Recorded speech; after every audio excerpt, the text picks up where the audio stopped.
Hey guys, assalamu alaikum, namaskar, welcome back to my another video. So how are you guys? I hope you all are doing well and alhamdulillah. So आज के video में मैं आप सबको बताने वाली हूँ कि किस तरह से हम बीपी मशीन का यूज़ करते हैं और किस तरह से हम बीपी नापते हैं। तो वीडियो को एंड तक ज़रूर देखें। So let's start the video. तो सबसे पहले हम जान लेते हैं कि बीपी नापने के लिए हमें दो चीज़ों की ज़रूरत होती है। फर्स्ट जो है हमारे पास स्टेथोस्कोप होनी चाहिए और दूसरा जो है हमारा वो है बीपी एपरेटस, जिसे हम स्फेग्नोमीटर भी कहते हैं। ये होना ज़रूरी है। इन दोनों चीज़ों होना आपके पास बहुत ज़रूरी है, जिसकी वजह से आप बीपी मेज़र कर सकते हो। तो ये हमारे पास जो बीपी मशीन है ये diamond deluxe dial blood pressure monitoring है, जो इंडियन प्रोडक्ट है। तो इस तरह से हम इसे ओपन कर लेते हैं। इसे ओपन करने के बाद इसके अंदर से कुछ इस तरह से हमारा जो होता है बीपी मशीन जो होती है इस तरह से रहता है।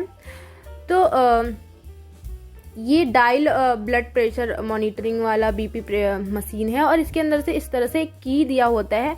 की का क्या काम है कि ये की जो होती है, अगर डायल हमारा अच्छे से वर्क नहीं कर पाता या किसी रीज़न की वजह से ख़राब हो जाता है, तो क्या करते हैं हम डायल के अंदर जो होता है उसे एडजस्ट करने के लिए क्या करते हैं कि हम की लगाते हैं और की से एडजस्ट करते हैं।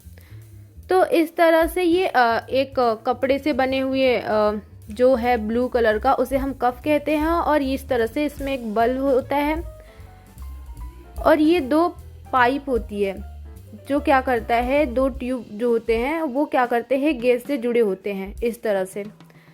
और ये एक डायल है।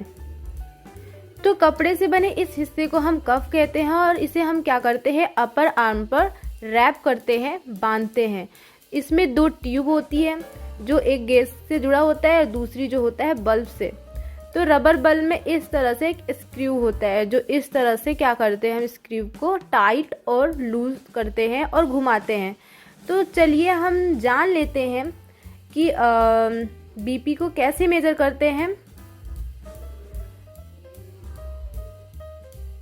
जैसे कि आप सबको मैं बता चुकी हूँ कि ये कपड़े से बने जो होता है हिस्सा होता है उसे हम कफ कहते हैं और इसे हम बल्ब कहते हैं। और ये हमारा स्क्रू होता है जिसे हम चेक कर लेते हैं कि अच्छे से वर्क कर रहा है या नहीं कर रहा है। और ये हमारा डायल होता है।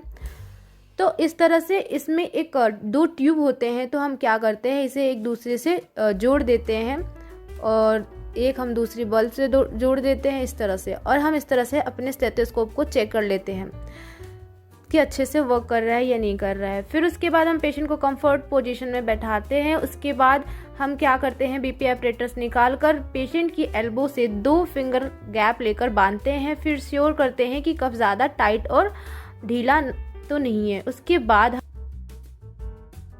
फिर स्टेथोस्कोप को हम क्या करते हैं कि हमारा जो एल्बो होता है उसके बीच में रखते हैं, जिसे हम ब्रैकियल आर्टरी कहते हैं, और उसे इस तरह लगाते हैं।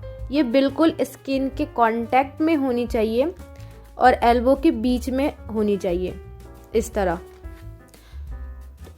और उसके बाद हम क्या करते हैं कि डायल को हम पेशेंट के हाथ में भी दे सकते हैं या किसी तरह एडजस्ट भी कर सकते हैं। तो आप इस तरह से एडजस्ट कर सकते हो डायल को। फिर दूसरे हाथ से रबर बल्ब के वॉल्व को हम बंद करते हैं। फिर बल्ब को हम पंप करते हैं इस तरह से। हम जैसे ही रबर बल्ब को वॉल्व को बंद करते हैं और फिर पंप करते हैं, बल्ब को पंप करते हैं, फिर घड़ी की सुई जो होती है वो बदलने लगता है और साथ ही साथ कफ में हवा भर जाती है। इस हवा के प्रेशर की वजह से ब्लड फ्लो जो होता है हमारा वो क्या हो जाता है, स्टॉप हो जाता है, बंद हो जाता है। अब जब घड़ी की सुई जो हमारी 160 या 180 पे पहुंच जाता है तो डॉक्टर क्या करते हैं रबर बल्ब को पंप करना बंद कर देते हैं और वॉल्व को उल्टी साइड से घुमाने लगते हैं और हाथ से दबाव कम होने लगता है और सुई धीरे धीरे नीचे आने लगता है।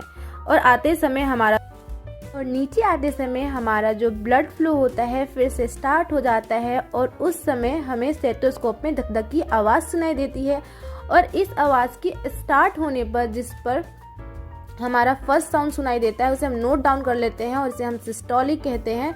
बीपी कहते हैं। फिर सुई जो होती है आते वक्त एक जगह बंद हो जाती है, स्टॉप हो जाती है, तो उसे हम डायसिस्टोलिक कहते हैं। फिर हवा वाल्व से निकालते हैं और काफ को रिमूव कर देते हैं और स्टेथोस्कोप को भी फिर ईयर से निकाल देते हैं।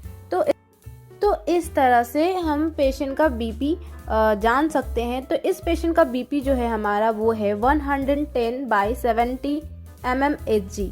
mmHg का मतलब होता है मिलीमीटर मर्करी, ये इसका यूनिट है। तो यहाँ पे 110 जो है वो हमारा हो गया सिस्टोलिक और 70 जो हो गया वो हो गया डायसिस्टोलिक।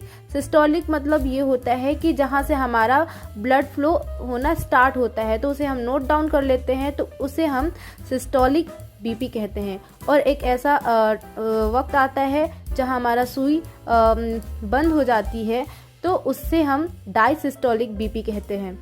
तो आई होप कि ये वीडियो आप सबको अच्छी लगी हो। प्लीज़ वीडियो अच्छी लगी हो तो वीडियो को लाइक करें, कमेंट करें, शेयर करें और चैनल को सब्सक्राइब करें। Thank you.